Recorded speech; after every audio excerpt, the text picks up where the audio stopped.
Hi everyone, welcome back to Indian Cooking with Suganti. Today I'm going to show you Idli Podi.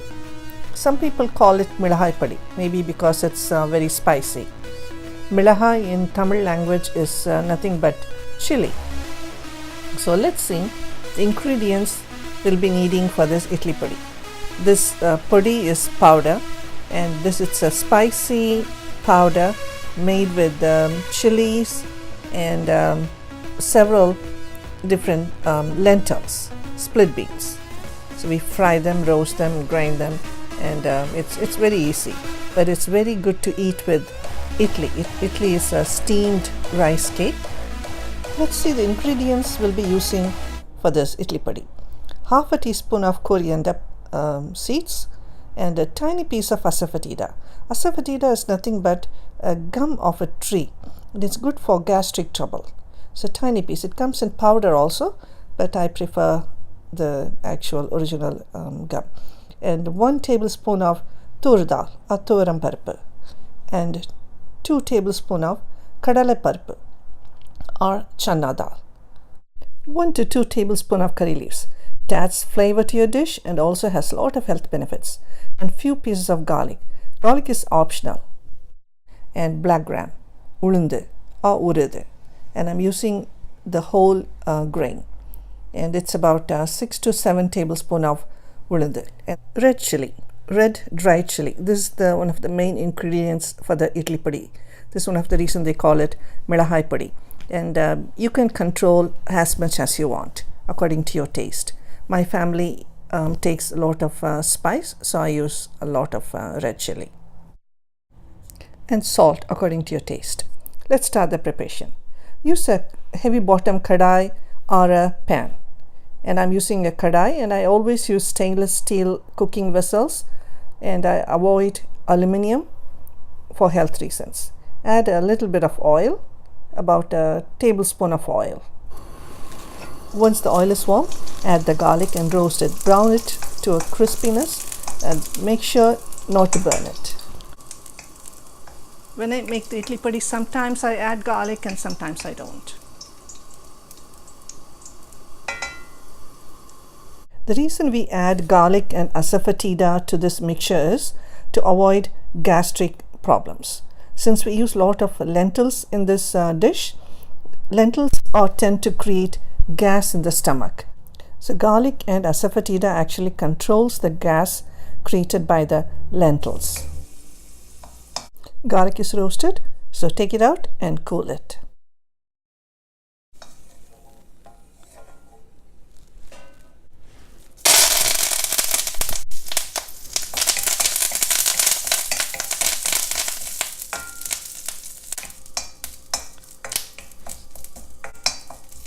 Fry the curry leaves a little bit.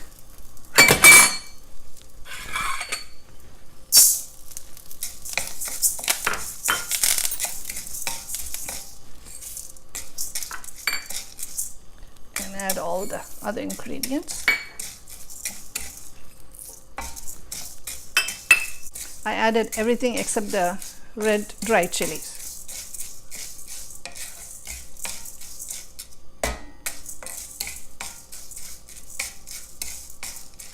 Just have to brown it a little bit until the raw smell is gone. Have to keep stirring it, because we don't want the beans to burn, and it'll completely change the flavor, spoil the flavor actually. So keep stirring it. Cook it in real low heat.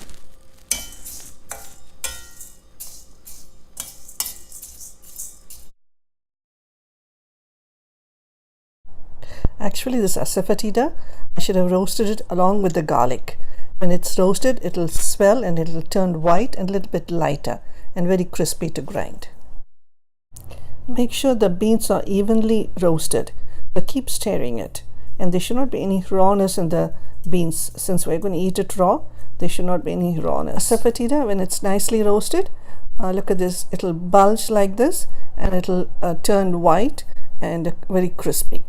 It's nothing wrong in roasting it along with the beans. It should be okay.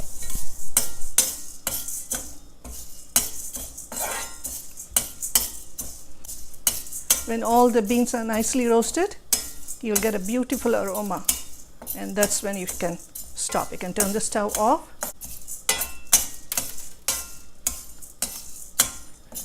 Okay, I think this is done.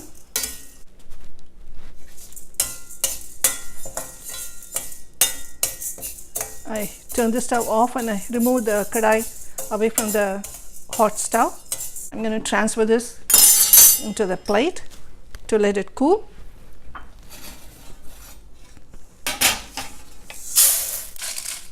The chilies.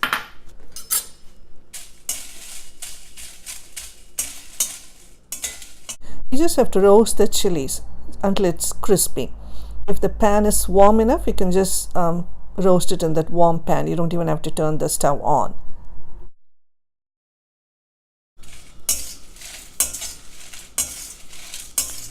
When it's done, don't want it to burn it. Take it off the stove quickly and put it in the plate with other ingredients to cool. All the roasted ingredients, I'm cooling them. Once it's nicely cooled, I'm going to grind them. The ingredients are nice and cool, ready to be ground. I'm going to grind it, but not too fine. I'm going to leave it little grainy, slightly grainy, because some people like to eat the podi without mixing it with the oil or ghee. So if you do that, and if the powder is too fine, you could choke. Okay, so add about half a teaspoon of salt, and if you need, you can always add more later. Idli podi is ready. See how it is slightly grainy? This is how it should be. If it's too fine, it's okay, but you should always eat it with oil or ghee. You should not eat just the powder and the idli. You could choke. And I always like to eat the powder and the idli without any ghee or oil. So in that case, it's safe to leave the powder a little bit grainy, not too fine. Here is the idli podi. This is the basic recipe. You can change the proportion of the split beans according to your taste, and then you can come up with your own recipe.